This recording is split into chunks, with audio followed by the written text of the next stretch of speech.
助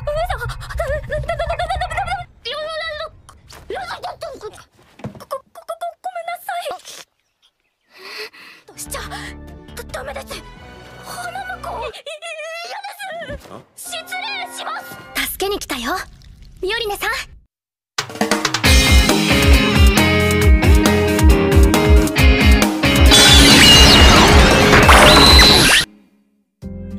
Ohayou gozaimasu, konnichiwa, konbanwa, wara keren. Lama nggak upload dan lagi liburan di rumah saudara nih selama masa lebaran teman-teman. Jadi ya saya mohon maaf karena nggak gitu aktif di masa ini. Oh ya benar, mohon maaf lahir dan batin ya semuanya teman-temanku sekalian. Namun di selang waktu ini aku baru saja selesai maraton series Gundam Witch from Mercury atau Suisei no Majo dari prolog sampai akhir season pertamanya.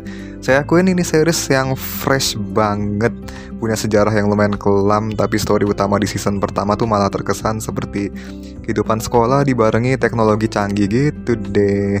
Ya nanti kita rangkum semua di sini ya. Seperti biasa jangan lupa subscribe biar nggak ketinggalan video-video saya yang berikutnya. Oh ya tuh lonceng juga jangan lupa dipencet tuh ya. Selamat menyaksikan. Hai, keren Gundam ikimasu. Kita lihat dari prolognya dulu, di mana ada sebuah lembaga pengembang teknologi yang bernama Vanadis sedang mengembangkan sebuah teknologi bernama Gun Format. Teknologi ini awalnya merupakan teknologi medis yang digunakan untuk membantu orang-orang yang mengalami gangguan fisik yang disebabkan lingkungan di luar angkasa agar dapat beradaptasi di sana. Namun ketika lembaga pengembangnya dibeli oleh Oxearth, teknologi tersebut dialihkan untuk pengembangan senjata militer yang menjadi asal mula dari Gundam atau Gunarm di sini. Apakah sistem gun format ini aman? Ya dibilang aman sih, buat militer ya jelas enggak ya.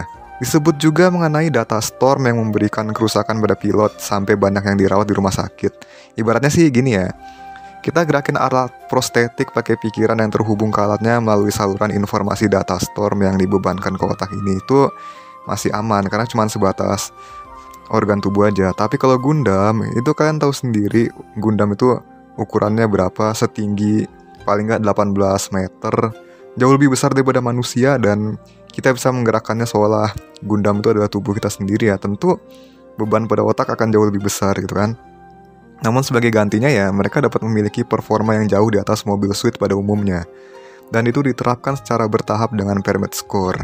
Semakin tinggi skornya, semakin besar juga beban yang diterima dan bisa membunuh pilotnya. Apalagi konfliknya kayak Gundam pada umumnya gitu loh. Orang bumi dan orang luar angkasa saling berseteru, dan itu semua juga makin keruh gara-gara adanya teknologi Gundam ini gitu. Nah, karena masalah ini, para dewan membangun organisasi katedral untuk memonitor perkembangan gun format. Tapi kemudian Delling Rembrandt ya, pendiri organisasi sekaligus ayahnya Miorine, memutuskan agar semua Gundam yang ada dihancurkan, termasuk para pengembangnya. Meskipun begitu ya, pengembangnya juga sebenarnya tulus sih. Mereka cuma pengen membuktikan keamanan gun format dan Gundam bisa dijadikan langkah awal untuk manusia beradaptasi di luar angkasa. Di sini udah penting banget guys, wah gila. Prolog panjang amat pembahasannya pak. Ya terutama mengenai Elnora Signora dan Eric Samaya ya. Di sini Elnora tuh menjadi tes pilot dari Elfrid, Gundam yang paling baru di masa itu. Sementara Eric itu adalah anaknya yang saat itu sedang berulang tahun yang keempat. Namun harus dirayakan dengan kejadian tragis. Semua orang di sana mati, hanya menyisakan ibu dan anak ini gitu loh. Suaminya aja berkorban di sana dan mati nyanyiin lagu Happy Birthday. Aduh, ini jadi serem ya lagu ulang tahun teman-teman. Oke, sekarang mengenai Eric nih. Pas dia ke hanggar sendirian dan bertemu si dokter, dia dipinjemin Elfrid buat ngobrol, dan secara kebetulan tuh biometriknya kan terdaftar dan mampu sinkron dengan Eri ya, si Elfridnya, sampai nembus layer 33 tanpa memberi beban pada tubuhnya. Padahal di awal aja Elnora aja kelihatan ini gak bisa kan, gak ada yang bisa selama ini tuh.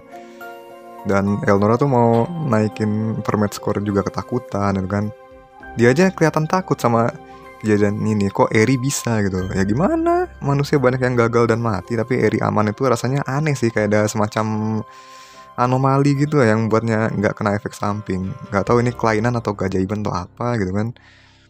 21 tahun berlalu sejak kejadian itu. Sekarang Elnora berganti identitas menjadi Prospera Mercury dan dipanggil Lady Prospera teman-teman.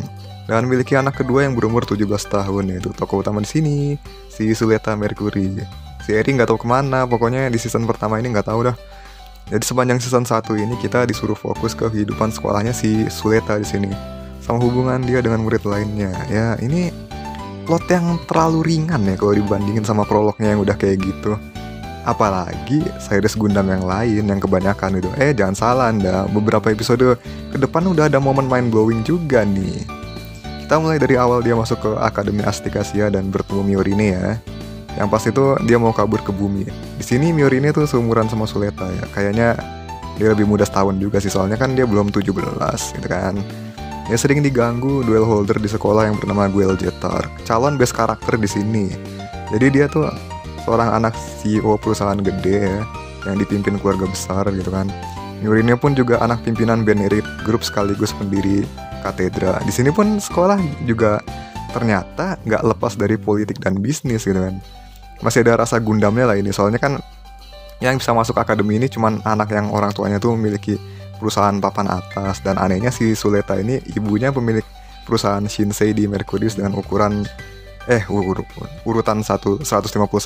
Itu kan di bawah banget ya, tapi dia bisa lolos gitu ke sini, ke akademi ini.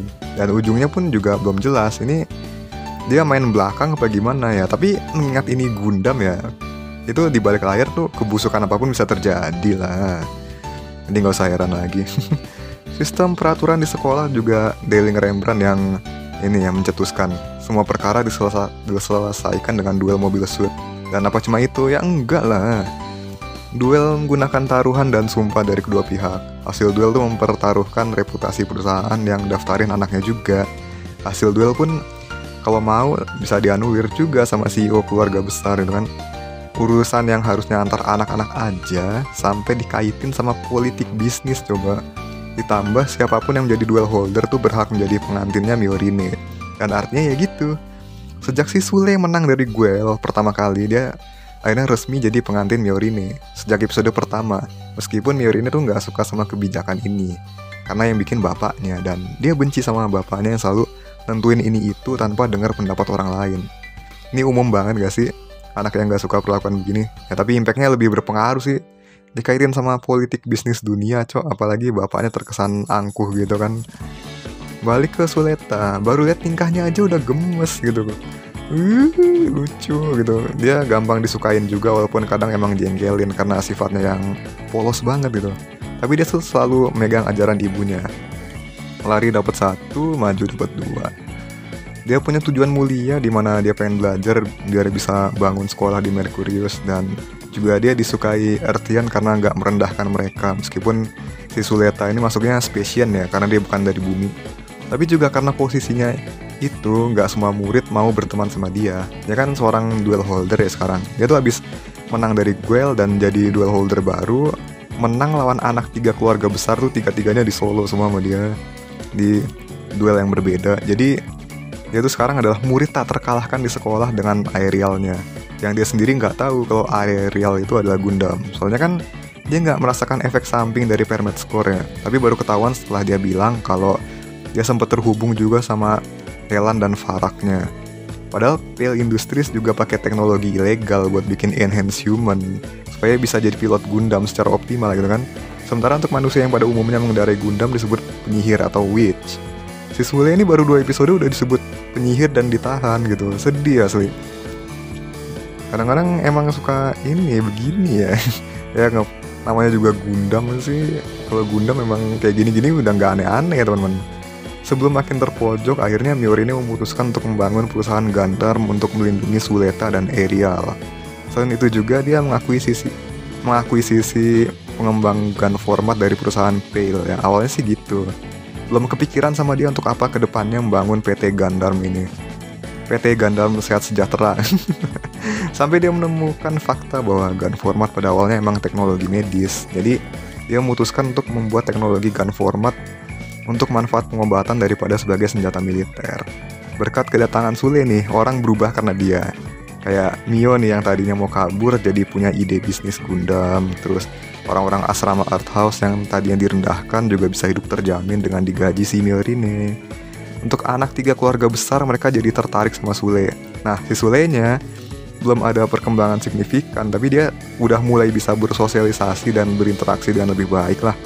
Di Mercurius kan dia kayaknya kesepian cuman sama ibunya gitu kan, soalnya dulu ada sekolah di Mercurius, cuman kata Sule terus sekarang udah nggak ada lagi yang datang ke planet Mercurius gitu, nggak ada lagi yang sekolah di situ. Jadi si Sule ini berimpian untuk bangun sekolah di situ biar anak muda pada datang ke sana gitu kan.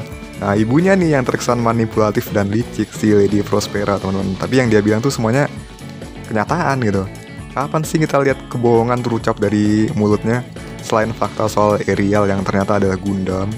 Apa yang fasilitasi Miorine semuanya dari bapaknya, dan Miorine membencinya seperti anak manja yang keras kepala. Dan itu emang bener gitu kan, ucapannya si Lady Prospera tuh emang bener. Dan juga motivasinya buat Sule biar terdorong terus. Lari dapat 1, maju dapat 2. Selain bermakna positif, juga ini yang membuatnya gampang dimanipulasi sama ibunya. Sampai ke titik Sule geprek orang di hadapan Miorine yang lagi ketakutan. Dia nggak mau dibunuh tapi nggak mau lihat orang mati juga. Apalagi ya dia tambah ketakutan di sini gara-gara lihat Sule sambil ketawa-ketawa pas gepreknya. Aduh, parah banget sih, asli parah banget. Aduh. Dari kehidupan sekolah yang radanya dikaitin bisnis politik juga mulai timbul konspirasi dan kebusukan di belakang gitu. Sejak episode 6 ke atas sudah rada-rada ini. Bahkan Nika yang baik banget, suportif sama teman-temannya, ternyata bantuin si Shadik buat hubungin teroris bumi yang juga punya Gundam dan penyihir. Season pertama ini singkat tapi plotnya rapi walaupun banyak yang dijejelin ke kita. Agak cepet sih tapi masih mendingan lah. Nggak ada yang berantakan gitu penjelasannya. Alur series ini lebih mudah buat diikutin. Di luar nalar juga Sule nggak tahu apa-apa, tahu-tahu ditahan dan diancam gara omongan orang-orang yang takut dengan keberadaan Gundam, khususnya Ariel ya kan. Apalagi Ariel udah kayak keluarga yang nemenin dia dari kecil gitu. Untungnya si Miorine itu selalu bantu dia. Awalnya juga kalau bukan karena dia holder, Mio nggak bakal mau peduli. Tapi lama-lama si Mio ini makin kenal dia dan peduli juga sama si Suleta. Banyak juga ujung-ujungnya suka sama Suleta kan di sekolahnya, kayak Guel, kayak si Elan, terus si Shadik kan, Shadik iya gak sih? Tau lah. Jadi harem literally gitu. Aduh, Sule. Dan setelah itu dihadapkan dengan perang dan teroris. Aduh, Gundam banget dah lah. Semua yang tadinya dikira bakal manis jadi berdarah-darah, cok. Season kedua nanti ya kita bakal kejar langsung 3 episode terakhir. Setelah itu review mingguan dari saya akan menyusul. Oke, sekian dulu guys. Gitu aja buat video kali ini. Mohon maaf juga jika saya ada salah perkataan.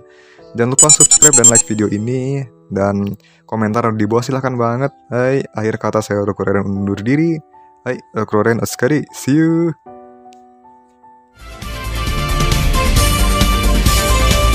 この番組